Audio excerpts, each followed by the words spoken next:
सास को हुआ अपनी भूल का एहसास। राधा जी एक आम मध्यम वर्गीय परिवार की मुखिया थी। वे अपने बेटे शुभम और बहू मनीषा के साथ रहती थी। एक बेटी सीमा थी जो कि शादी के बाद अमेरिका में बस गई थी। राधा जी के पति की मृत्यु बहुत पहले ही हो चुकी थी। शुभम और मनीषा की शादी को 5 साल हो गए थे, लेकिन अब तक उनकी कोई संतान नहीं थी। राधा जी की बहू मनीषा भी जॉब करती थी, जो कि राधा जी को बिल्कुल भी नहीं सुहाता था। वे जल्द से जल्द दादी बनना चाहती थी, लेकिन मनीषा और शुभम ये अच्छी तरह से जानते थे कि अभी मनीषा का जॉब करना कितना ज़रूरी था। राधा जी अपने बेटे शुभम से इस बारे में बात करती तो शुभम किसी न किसी बहाने से बात को टाल देता था। इसलिए वे मनीषा को ही परेशान करने के बहाने ढूंढती रहती थी ताकि वह अपनी जॉब छोड़ दे। और अभी कोरोना काल में तो मानो उनके मन की मुराद ही पूरी हो गई थी। हालांकि वे दिल की बुरी नहीं थी, लेकिन पोते की चाह में वे न चाहते हुए भी ऐसा कर जाती थी। अपनी हम उम्र सहेलियों को दादी बनते देखकर उनका मन दुखी हो जाता था। उस दिन भी घर में ऐसा ही हुआ। ऑफिस में काम की वजह से मनीषा देर तक सोती रही और राधा जी को अच्छा खासा मौका मिल गया। ये क्या बहू, अभी तक सो रही हो? पता है सुबह के 10 बज गए हैं। शुभम भी बेचारा कब से उठकर ऑफिस के काम पर लग गया है, और तुम हो कि अभी तक सोई पड़ी हो। चलो अब उठकर सबके लिए चाय नाश्ता बना लो।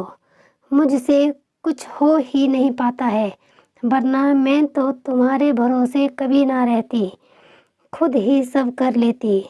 सॉरी माँ जी, वह देर रात तक काम चलता रहा, इसलिए सुबह सुबह ही सो पाई थी, इसलिए समय का पता ही नहीं चला। आप चलिए, मैं अभी जल्दी से आती हूँ।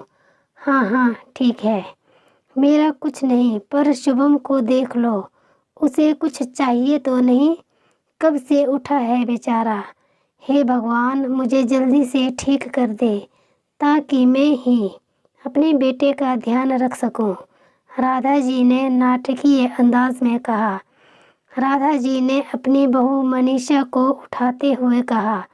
मनीषा ने घड़ी देखी तो वाकई 10 बज गए थे। आज उसकी आंख कैसे नहीं खुली। वह जल्दी जल्दी अपने काम निपटा कर हॉल में आई तो शुभम अपने लैपटॉप के साथ ऑफिस के काम कर रहा था। उसने किचन में जाकर चाय नाश्ता बनाया और फिर रात के बर्तन साफ किए और झाड़ू पोंछा करके नहाने चली गई। दरअसल कोरोना वायरस की बढ़ती बीमारी की वजह से शहर में पूरी तरह से लॉकडाउन किया गया था, इसलिए काम वाली बाई भी नहीं आ रही थी। मनीषा खुद एक इंटरनेशनल कंपनी में काम करती थी। उसका ऑफिस टाइम निश्चित नहीं होता था। अधिकतर उसे रात में देर तक काम करना होता था। कल भी उसका काम देर रात तक चलता रहा, इसलिए वह देर तक सोती रही। मनीषा नहा कर आई तो देखा कि उसकी सास अपने कमरे में अपनी सहेली से फ़ोन पर बात कर रही थी। बातचीत में अपना नाम सुनकर मनीषा सास की बात सुनने लगी। अरे शारदा, तुम भी अपनी बहू को ज़्यादा सर पर मत बैठाओ। बहू को उड़ने दोगी तो कल को अपनी नौकरी के चक्कर में वह तुम्हें भी घर की नौकरानी बनाकर छोड़ेगी। मैं तो भाई शुरू से ही मनीषा के नौकरी करने के खिलाफ थी। अब करे नौकरी शौक से, पर साथ साथ घर के काम भी करे। मैं तो बदन दर्द का बहाना बना कर बैठ जाती हूँ, नहीं तो सारे काम का बोझ मेरे सर पर आ गिरता। मैं कोई मुफ्त की नौकरानी थोड़े ही हूँ।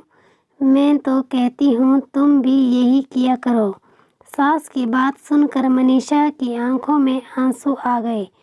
वह जिस सास को बीमार समझकर उसकी दिन रात सेवा करती है, उसे एक गिलास तक उठाने नहीं देती है, सारा दिन घर का और रात को ऑफिस का काम कर के थकान से चूर होकर भी उफ तक नहीं करती, उसका ये फल मिला है उसे। माना वे मेरी नौकरी के खिलाफ है, मगर यदि घर की किश्त नहीं होती तो वह भी कभी नौकरी नहीं करती। शुभम का बोझ कम करने के लिए ही तो वह नौकरी कर रही थी। खैर, अभी के मुश्किल समय में वह सास से किसी भी बात पर बहस नहीं करना चाहती थी जिससे घर का माहौल खराब हो, इसलिए वह उनकी बात को नज़रअंदाज करके वहाँ से चली गई। लेकिन उसकी नज़रों में राधा जी की इज्जत ज़रूर कम हो गई थी। दूसरे दिन सुबह सुबह राधा जी की बेटी सीमा का अमेरिका से फ़ोन आ गया। सीमा की सास उसके पास अमेरिका आई हुई थी। आदत के अनुसार राधा जी ने जैसे ही सीमा की सास की बुराई करनी चाहिए, वैसे ही सीमा ने उन्हें डपट दिया। माँ, आप बिल्कुल भी मांझी के बारे में अनाप शनाप नहीं बोलोगी। पता है, आपके चक्कर में आकर मैंने उनके साथ कितना बुरा व्यवहार किया था, लेकिन आज मुझे उनकी कीमत पता चल गई है। तुम तो उनके यहाँ पर आने के कितने खिलाफ थी, मगर आज अगर वे यहाँ नहीं होती ना माँ, तो ना जाने हमारा क्या हाल होता। तुम्हें तो पता ही है कि मेरा नौकरी करना कितना ज़रूरी है। कोरोना ने यहाँ भी ऐसा कहर ढाया है कि घर से ही सब करना पड़ रहा है। किट्टू का बेबी केयर सेंटर भी बंद है। मैं और राजेश फुल टाइम बिजी रहते हैं। ऐसे में मांझी ने अकेले ही किट्टू के साथ साथ पूरे घर का सारा काम संभाला हुआ है। मुझे कुछ भी नहीं करने देती हैं। अगर वे नहीं होती तो माँ, हमारा क्या हाल होता, ये सोचकर ही रोंगटे खड़े हो जाते हैं। सच में माँ, वे कोई साधारण महिला नहीं है, बल्कि मेरे लिए तो देवी के समान है। मेरे इतना अपमान करने के बावजूद। और सीमा रोने लगी। उसने फ़ोन कट कर दिया। सीमा की बात सुनकर राधा जी की भी आंखें भर आई। उन्हें अपनी भूल का एहसास हो गया था। मनीषा तो वाकई उनका कितना ख्याल रखती है। उनकी कड़वी से कड़वी बात का भी बुरा नहीं मानती है, उल्टे जवाब भी नहीं देती है। वाकई अभी का समय तो एक दूसरे को हौसला देने का है, सारे गिले शिकवे भुलाकर एक दूसरे की मदद करने का है।